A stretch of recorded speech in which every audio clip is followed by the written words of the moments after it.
Samuel Buddha, Mark and Greg, 2 a.m., played his keister off. Large heart displayed at the end. And I know Scott Frost made the comment that Adrian Martinez is playing at a elite level. I don't know that I would go that far, but I get the point.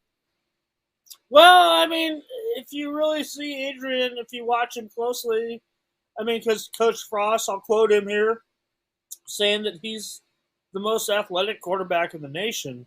And I won't go that far, but, I think he's pretty close to that because Adrian Martinez can make plays. And you saw him, he got his head hammered down to the turf, and he wasn't ready to give up. Logan Smothers came in and moved the team down the field. If it wasn't for a couple of stupid mistakes, Nebraska still can win that game. And you saw Adrian Martinez. I mean, Adrian Martinez still wanted to come into that game. But he played his ass off. And if he had a little bit of help from an offensive line that has so much promise in it, but just needs to start gelling together and know how to play together, we're talking a little bit of a different story here. But yeah, Adrian Martinez, I think, is playing at one of the best levels he's ever played in his whole career right now.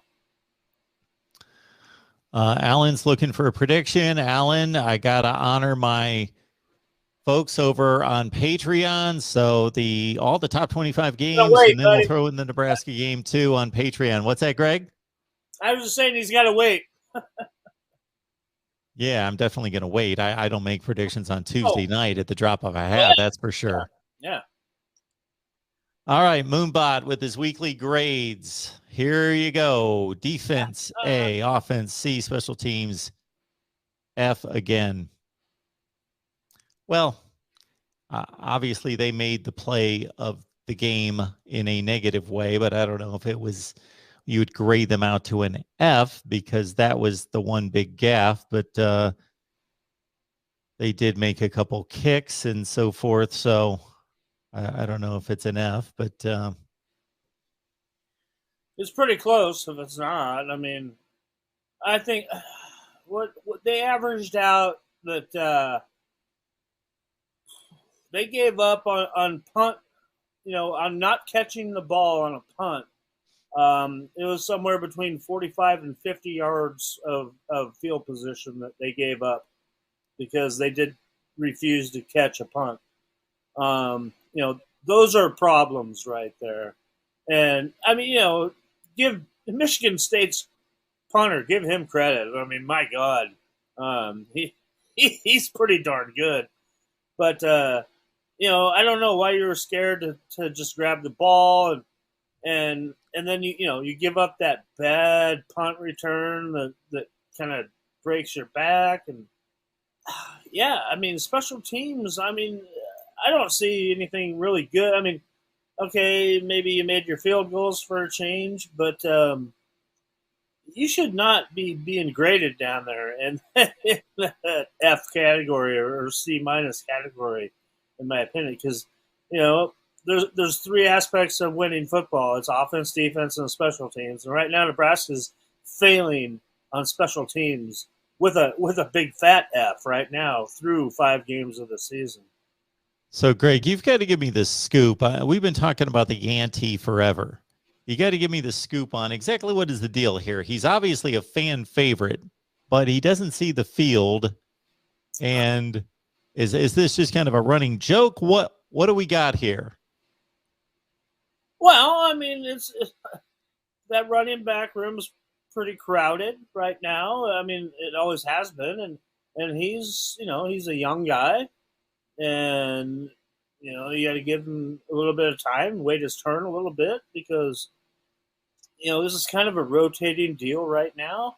You lost Gabe Urban, to kind of trim that down, and he's going to get his chances, but he's still a freshman right now, and he can still redshirt him. I mean, he's played. I think he's been in 1 game, maybe 2, and I think right now they're looking at redshirting him, and so you probably only expected to see him play for another 2 games at the most, and have him as a weapon coming in later as he learns. So I mean, because you got a marquee step right there. That basically he's the heir apparent to, and Step has another year coming up as well, and yeah, you got to give him time because, like I said, they kind of go right now when their back rotation is they go with the hot guy. Um, you know, they had named Gabe Irvin as a starter, but he didn't really start every game because somebody else was out there for the opening snap a couple of times, but he's out of the picture, and right now it's kind of whoever they name as a starter is not necessarily the starter. Is the point I'm trying to make, and you're going to see 3 or 4 guys in there, and whoever's they're kind of feeling right at the moment, that's the guy that's going to get the playing time. So yeah, Jacquez has a lot of sunshine looking at him down the future here, and just be patient with him because he's a talented young man, and they're happy to have him on the roster, and I know Ryan Held thinks very highly of him. So just be a little bit patient with him. You'll see the big Yanty out there, as Moonbot named him. Yeah, and to that point, the comment made by Toby here is that Savion looked good. Savion Morrison, why did they take him out? Ramir Johnson, who had a nice game statistically, 19 carries, 76 yards, should not be running between the tackles. Well, Ramir is that's something that he's been working on, and he's actually improved at quite a bit.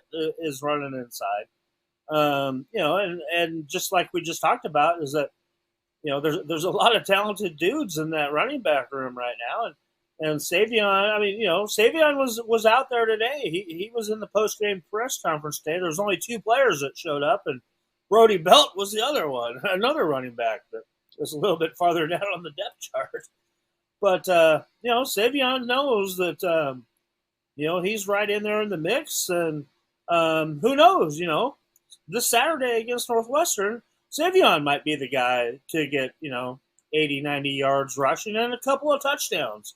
So yeah, right now, I mean, it's just they're looking for a good combination. They're looking for a guy that's going to take that job over, and it's an open competition day in and day out right now in that running back room. Navy Thomas, there he is. Hey, Navy! Once Bob Stoops. I really don't think Bob Stoops is going to coach again. I don't know the man, so I don't know what's between his ears and what his ambitions are, but the further you are away from the game, the less likely it is that somebody's going to come back from retirement, although Mac Brown did it after 6 years. Yeah, but why would you want to take over a dumpster fire like this if Scott Frost is fired from Nebraska? I mean, well, Mac Brown took over North Carolina. Yeah, but he'd already been there once. Or you're talking the first time? No, I'm talking this last time. They won 5 games in 2 years before Matt Brown showed up. Stoops has no ties to Nebraska. Why would he want to do that? That's my point. Yeah. Yeah, and it's also been stated in here a number of times that, and I have no idea. If you fire Scott Frost, who wants to take this job? If Scott Frost can get fired, seriously, it's a silly question. Who wants to take that on unless you're bringing in some first time coach that, I don't know.